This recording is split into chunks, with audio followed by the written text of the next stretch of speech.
Welcome everybody to our second episode of our new video series that we're doing called Rooted. If you missed our first episode, you can go to Nazareth Youth Ministries YouTube channel to watch the first one with our worship pastor, Robert Reed.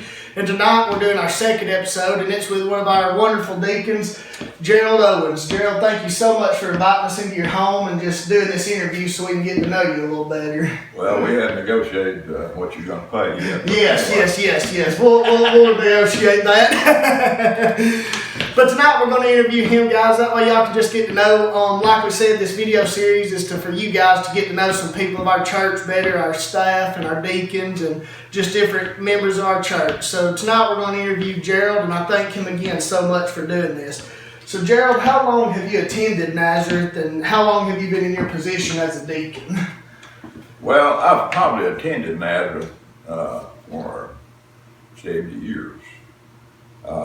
That was my home church. Actually, I didn't have a home church, but all my grandparents and all the relatives lived within rock throw of the church. And as a little bitty boy, I'd go down. I was born and raised and graduated school at Fort Payne. I'm not a bear and I'm not a devil, but I was a wildcat. But anyway, I would come out and spend the summer with my grandparents, and I would wait around and fish and everything else in a little branch run by the church back when I was, 6, 7 years old. So I've been out and in that church for years, but I actually came to know the Lord after attending the church. It was a kind of a providential thing. Margie had a health problem, and it could have went really south if the report had been bad on her. And I know that the Lord don't hear a prayer from nobody but a righteous person, but that didn't keep me from praying. And then I did something that I don't advise anybody to do. You don't deal with the Lord. You don't cut deals with him. He's in control of everything. But I did. I told him, I said, Lord, if you let Margie be okay, I will be. I'll start coming to church. And she was, and I did. But under conviction, I didn't accept the Lord. Well, about 6 or 8 months after that, same thing occurred again. And she was to go to the doctor on Thursday. And they had Wednesday night Bible study, or Wednesday night prayer meeting, is what they call it then. And so I went, I asked the Lord, I said, I've done what you asked, but I hadn't got saved. And I said, I was under conviction. I said, I will be saved if you let her be all right. And I was, and she was. Me and her both got saved same night on Wednesday night. So that was in 1974. The prior dates I was talking about when I was a little boy was probably in the 50s. I actually remember Elvis Presley when he broke onto the scene in the United States. I'm probably older than you think I am. Or I may be younger than you think I am. But anyway, that's kind of the way I came to know the Lord and to attend Nazareth. It was called One's Graveyard for years, but it was called Nazareth when we first started going and got saved and joined and was baptized and got into Sunday school, and have never looked back since. We've both been active in Sunday school, in church, and it's just part of our life, and it's something I should have done a long time ago. I was set aside as a deacon in 1985 and was ordained. And that came about briefly because of the, Margie hadn't been able to conceive, and we didn't have any kids. And we've been married almost 18 years. So we had in for adoption. And the Lord seemed fit to let her get pregnant and have a child. And I was asked to be set aside as a deacon. I refused to start with. I didn't think I was worthy. I just didn't want the responsibility and everything, and I thought went along with it. So I refused, but when I got to analyzing everything, the Lord had blessed me. He had blessed her with being pregnant and everything, so I could do nothing but accept. And there was Danny Ashley, Coy Everett, Jim Thomas, and myself set aside at the same time in 1985. So that's how I came to know Nazareth and being a tenor. Yes, that's amazing. The gospel really has impacted your life in a big way, hasn't it? I know, like you said, both of y'all teach Sunday school too, don't you? Yeah, and have for years. Yes. Y'all are definitely faithful members. That's a huge way the gospel has impacted y'all's lives, that God's worked in it and everything. That's huge. Well, I'm nowhere close to where I should be, but I'm a long way from where I could be. Yes. And I was a rowdy little boy when I was coming up, but I've never spent no time in jail, so I take a little pride in that. But I did. I was just rowdy, and when the Lord changed my life, He changed my everything, my whole perspective on people. I went and apologized to people that I'd been smart at it too, that I worked with and everything, because the Lord had changed my heart and made me and gave me a heart of love and compassion to other people. And so I was very conscious of my of what I had done in the past and my attitude towards people and everything. Yes, that's huge. Well, Gerald, all these years at Nazareth, what do you think's one of, I know you probably have many fond memories of your time at Nazareth, but what's just one that you'd like to share with us that you have during your time at Nazareth? Well, I don't know that if I've got one that stands out above others, but back when I first got saved, and I'm speaking of me and Margie both, when we joined, it was a very rural church.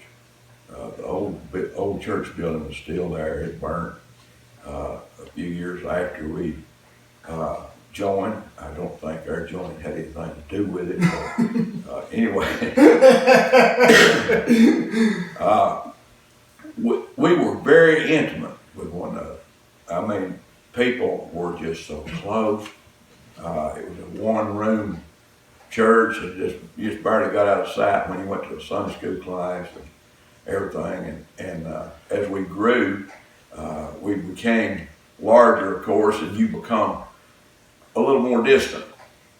I remember the compassion that people had and the joy they had, because me and my wife had got saved and joined the church. It was just, it was a miracle. From where I'd been and everything, it was just a miracle. And I remember the Sunday morning after we got saved on Wednesday night, Danny Ashley's mother and one or two more of the ladies sung Amazing Grace and dedicated it to us. Or, that's how close everybody was and everything. So, but the things that I remember because of that closeness, we would go as young men. I was a young man then, but we would go off on the creek and spend the night with the boys, and we would cook, and we'd really have a good time, fish all night, and tell stories and spook stories and things like that there around the campfire. And we'd go to Gunnersville State Park, Town Creek, different places and everything. We had some Halloween carnivals during the fall festival. We call it fall festival now because Halloween is indicative of evil and all, but at that particular time we were just trying to have fun and everything. And we had tremendous amount of fun. At times wouldn't let me tell all the things that we got into on that. And then we had Christmas parties that we would go to one of our houses, and everybody would get together and we would play Dirty Santa and with gifts and everything. And it was just so close. And when we started growing and getting bigger and talking about building a bigger church and everything, I was frightened. I really didn't want to do it because I was afraid that we'd lose the intimacy that we had and the closeness that we had. But it didn't materialize like I thought it would. Now there is people that go to church there that I probably couldn't tell you their name. They sit on the other side of the church. I've got my little hole over there that I sit in, and people are just that way. They sit in a certain place about every Sunday. And if you're close to it, I know everybody that's close to me, but the ones on the other side, sometimes they're out and gone, and I don't ever have a chance to talk to them. But I think the intimacy and the closeness that we had was probably the things that I remember the most. And if you just asking for one, I really don't have one. Yes. Well, that's so great. That's great. And you've already told us a little bit of how the gospel's impacted your life. Is there any advice you'd just like to give anybody who may be struggling with, the Lord right now, or doubting or anything, just from your own experience in your life, just any advice you may want to give them with how the gospel's impacted you? Well, I look back at my life, and when I was a teenager in school, and religion and Christianity wasn't very prevalent. Nobody talked about it much. In grammar school, we did recite verses in the Bible and have a devotional every morning that you don't do now. But those things, the kids nowadays have more of a boldness. Seems like if you're a Christian, you have more of a boldness to promote the gospel in Jesus. I regret that I didn't have that influence on my life. I run around in town, and the biggest advice that I could give young people as far as living a Christian life and is to watch who you run around with. You are who you run around with. And I run around with some pretty rowdy boys in Fort Payne. And I was influenced into doing some things that I was taught as at home not to do. And that's my one regret, that I wasn't a Christian earlier. I was 31 when I got saved. So I'd been out of high school, I had a job, I served a tour in the military, and come out and got married and everything before I come to know the Lord. But if I had done that back years ago when I was a young person, I figure I wouldn't have had as many dirty footprints and everything that I look back on now. But the Lord erases all the dirty footprints. So don't think it will change your life. I had old boys at work. They would witness to me and try to get me to accept the Lord and everything. And I was interested. I was under conviction. And I remember one old boy, a big tears rolled off his cheek, and he said, "Gerald, I'd do anything in the world if I could get you saved." But he said, "I can't do it. You're going to have to do it." Man. And that meant a lot to me, but because of the people that was around me, they was concerned about me, and I seen that concernment in their lives and the care they had for me. But if I had any advice to give you, if the Lord deals with you, don't do anything because of peer pressure, because your classmate or your friend, everything, they can't get you saved. The Lord has to convict you through the Holy Spirit from hearing the Word, and when you get convicted, you will know it. It won't be out of peer pressure. You don't getting saved. I made a false profession when I was a kid, a teenager. Woman meant well, and I did everything they told me to do, but I went away just as lost as I was when I got there.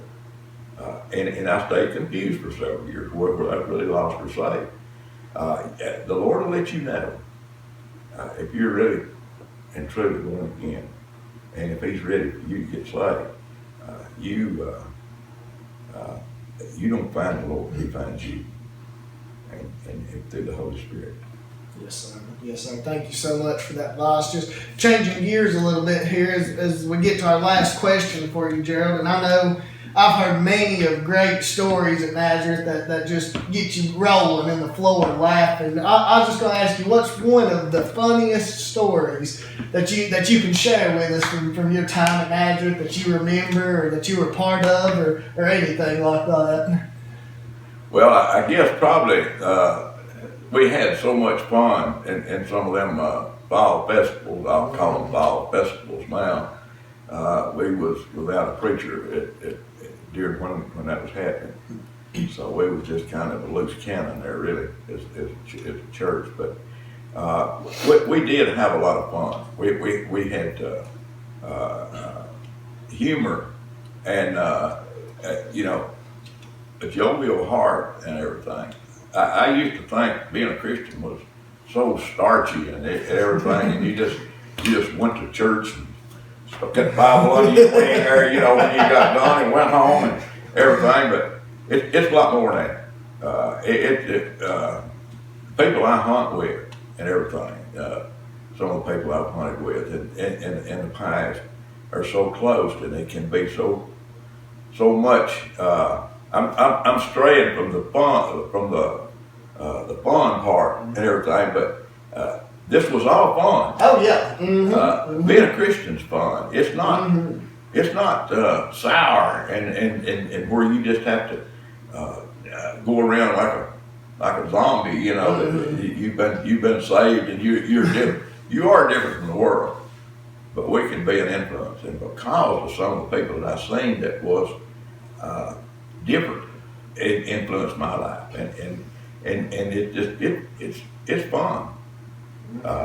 And I guess the many things we've done at Christmas parties and things like that, and fall festivals, and the tricks we played on the preacher, everything. We've had a lot of fun. Yes, sir. Yes, sir. Thank you so much for that, Gerald. And I just want to thank you again for opening up your home to us and opening up your heart to us and just sharing with us so we all can get to know you a little bit better. And I know there's some people that may not know who you are exactly. So I just thank you so much for sharing with us and taking time out of your day to do this for us. Thank you so much for that. Well, I'm honored that you're doing this. If you didn't know who I was, I'm not just some old gravy-haired guy that sits over on the right there, I am actually a deacon, and some of the things that we get into in deacons meetings and we have to deal with as deacons and everything, I wouldn't converse to you here. Yes, yes, sir, yes, sir. But the wages is not too good being a deacon. The retirement plan is wonderful. Now, yes. I'll tell you, it's how this works. There you go. It is. Thank you so much again, Gerald. And I want to thank all of you for joining us for another episode. And you can find this episode and any other episodes on our social media and our YouTube channel that we now have, Nazareth Youth Ministries. You can go look on any of those sites and find these videos. So thank you so much again, Gerald, for joining us, and thank you for joining us and watching along with us. Thank you so much. See you guys. Let me say one more thing. Yes, sir. Yes, sir. Y'all are fortunate to have Agent and Victoria as your youth ministers. I'm going to say ministers because she's going to be along with him. Y'all are very fortunate to have them. I live in rock throwing distance of them, so I know. I know their life. I know how they think Monday through Sunday. So you're fortunate to have them, and we're fortunate to have them as neighbors. Thank you so much, sir. That really means a lot. It really does. I love this man. Like he said, we're neighbors, and he's family to us now, and we just love him and Margie so much, and that really means a lot to us, Gerald. Thank you so much for that. And we're lucky to have them as deacons. Hey, why we have 5-minute business meetings is because of these guys right here. You can thank them for those business meetings. They take care of it before we get there for all of us, so we don't have to worry about it. So I thank y'all so much, because they do so much, guys, behind the scenes that nobody realizes our deacons do. So take time when you see them again, when we get back together, or shoot them a text or something, and thank them so much for all they do for our church. And I thank you so much from the bottom of my heart, Gerald. You're very welcome. Thank you, guys. See y'all later. See you later.